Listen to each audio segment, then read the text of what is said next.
They were kings of the ring, but when the cameras stopped rolling, things got ugly. Here are WWE players who blew through millions and hit rock bottom. Let's start with Ric Flair, the Nature Boy. One of the most iconic names in wrestling history. Flair was known for his over-the-top personality, and he lived that way in real life too. The expensive suits, limos, partying, you name it. But Flair has admitted he spent way more than he earned. Even when he was on top of the world, he said he was spending about twice as much as he brought in. And that caught up to him, big time. He ran into major problems with the IRS. First in the 1990s, then again in 2004 when he owed almost $1 million in back taxes. That kind of debt doesn't just go away. Vince McMahon actually stepped in and helped him out. But it wasn't a handout. Flair had to keep working, basically for very little pay, just to work off the debt he owed. It wasn't just taxes either. Flair went through multiple divorces which cost him a lot, and even basic stuff became complicated. There was a time when an unpaid furniture bill almost led to part of his wrestling income being taken. It turns out his wife had been misled by the bank, and even though she overpaid, they still owed money. Just shows how fast small problems can turn into big ones when money's tight and things are unorganized. Today, Flair is still out there doing things. He's 76 years old now. He makes appearances with AEW. He's done brand deals with Adidas. He's got a cannabis line with Mike Tyson, and even an energy drink. He's working. But his net worth is estimated to be around $500,000. And that's surprising when you think about how long he was at the top of the industry. You'd expect that number to be way higher. But the truth is, Flair's story is a perfect example of what happens when you earn big but don't have the tools to manage it. There's no financial education built into wrestling. Nobody's there to help you invest or save or plan for life after wrestling. You're on your own. Now let's talk about Scott Hall. Fans knew him as Razor Ramon. He had that cool, confident swagger. But behind the scenes, Scott Hall was fighting a very different battle. He struggled with addiction for years. Alcohol, drugs, it really affected his life, especially later on. His friend Sean Waltman said Hall had been getting worse over the last couple years of his life. Then the pandemic hit, and like it did for a lot of people, that isolation made everything harder. There was one really scary moment when Hall fell and broke his hip. And because he lived alone, he couldn't reach his phone. He was stuck on the ground for days, just imagine that. Not being able to move, not being able to call anyone. That kind of thing shows just how far things had gone. We don't have all the numbers when it comes to his finances, but it's not hard to figure out. If you're not working and you've got serious health issues and there's no insurance to help cover it, the bills just stack up. And again, wrestlers are not regular employees. They don't get company health insurance. They don't get paid time off. When something goes wrong, the financial damage is all on them. Scott Hall's story shows how everything can be connected. Addiction can lead to health problems. Health problems make it hard to work. No work means no income. And without support, it just keeps getting worse. Wrestling needs real mental health programs.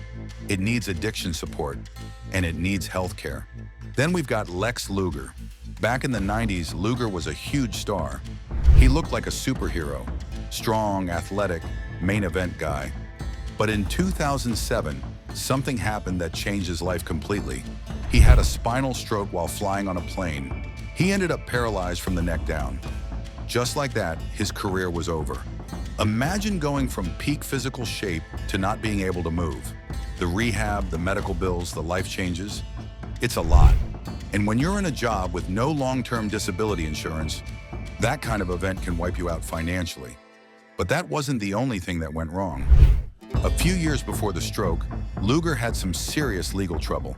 He got arrested after a domestic incident with Miss Elizabeth, then a DUI just a couple days later. And after Elizabeth passed away, police searched his home and found illegal drugs. He got charged with 14 felonies. He eventually pled guilty. Later on, he violated his probation and ended up in jail for 4 months. So now you've got a guy who's dealing with health issues, legal problems, mounting debt, and no steady income. It's a lot for anyone to handle. Today, Luger's still around, but he's in a wheelchair and not really involved in wrestling anymore. His story shows how fast life can change and how dangerous it is to have no support system when it does.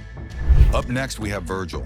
If you watched wrestling in the late 80s or early 90s, You probably remember him as the guy who stood next to the $1 Million Man, Ted DiBiase.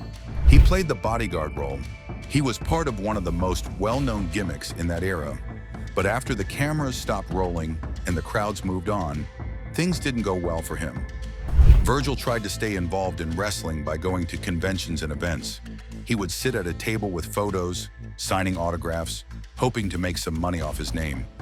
The problem is, most of the time, nobody really showed up. There are photos online of him sitting completely alone at his booth. No fans, no line, just him, waiting. That kind of thing is heartbreaking. Imagine going from being part of a major storyline on TV to sitting in an empty hall hoping someone remembers you. Eventually, things got so rough that he started asking people for help directly. He posted online about needing money and even started GoFundMe campaigns to raise cash for basic things like food and toiletries. He wasn't asking for money for a car or a vacation. He needed help to buy socks. That's how desperate it got. Then in February of 2024, Virgil passed away. He didn't have life insurance. There were no savings, nothing set aside for a funeral. His family and his agent had to start another GoFundMe, this time to pay for his burial. That campaign raised over $16,000, and that's what allowed them to give him a proper send-off. This wasn't someone who completely disappeared from wrestling. People knew who Virgil was. He was part of a legendary era. But once his time was up, he was completely on his own. No retirement benefits, no health care, no life insurance policy, not even enough income to cover funeral costs. Virgil's story is a perfect example of what can happen to wrestlers who weren't in the main event every night. And sometimes that means asking strangers on the internet just to help you eat. It shouldn't be that way. Wrestlers give so much. Their time, their health, their bodies. The least they deserve is a basic safety net for when the job is done. Not just for the champions, but for everyone who stepped into the ring and gave it their all. Now let's move to two more names, Perry Saturn and Joey Mercury. Let's start with Perry Saturn. In 2004, Saturn got shot while trying to stop a woman from being attacked. That's not a storyline. That's real life. He stepped in to help someone, got seriously injured, and that was the start of a long, hard road. After the shooting, he became addicted to meth. He dropped off the radar completely. He was homeless for over 2 years. He literally disappeared. Fans didn't see him. He wasn't online. He wasn't doing shows. He was just gone, living on the streets, battling addiction and trying to survive. It took years for him to resurface. When he did, people were shocked. He looked completely different, and his story was painful to hear. From being in the ring with legends to being homeless and invisible. That's not just bad luck. That's what happens when someone gets hurt and there's no system to catch them. Joey Mercury had his own struggles. He was part of a popular tag team in WWE, but during a ladder match in 2006, he took a hit to the face that shattered his nose and orbital bone. After that, he was in pain all the time. He got addicted to painkillers, then alcohol. His life started to fall apart. Eventually, WWE let him go. He lost his income, and at one point, his house was about to be taken by the bank. That's when something amazing happened. CM Punk, his close friend, stepped in and bought the house to keep Mercury from losing it. But it also shows how broken the system is. A wrestler nearly lost his home because of injuries he got doing the job. These kinds of stories are too common. Get hurt, get hooked on painkillers, get fired, and then struggle to survive. It's not just about bad choices, it's a pattern. There's no support, no therapy, no rehab, no check-ins. If you need help, you have to figure it out yourself, or hope someone you know is willing to help. The wrestling world needs real mental health support, addiction treatment that's easy to access, health insurance that doesn't disappear when your contract ends. Now here's one more story. This one ends a little differently. It's about Dave Bautista. Most people know him now as a Hollywood star. Guardians of the Galaxy, Drax. He's had huge success. But there was a time, not that long ago, when things weren't looking good for him. After he left WWE, he struggled hard. He said publicly that he was broke, like really broke. His house was foreclosed, he had problems with the IRS. He went through a 3-year stretch where he said he was starving. No money, no backup, just trying to survive while chasing a dream in Hollywood. He eventually made it, but that win didn't happen right away, and he had no income during those years in between. No insurance, no fallback plan. He got through it thanks to his persistence, some advice from The Undertaker about being smart with money, and eventually some good fortune. But think about that for a second. If someone like Bautista, who was a main event star, could end up nearly homeless, what does that say about the system? What happens to the wrestlers who didn't headline WrestleMania? What happens to the guys and women who worked the undercard and then disappeared? Let's keep it going. Next up is Marty Jannetty. Most fans remember him as Shawn Michaels' partner in the Rockers. For a while, they were one of the most exciting tag teams in wrestling. But while Shawn became a legend, Marty's story went in a very different direction. Jannetty had talent, no doubt about that. He had chances. But he also had a long list of problems outside the ring. He struggled with addiction for years. He was arrested more than once. There were drug charges. One time he got suspended.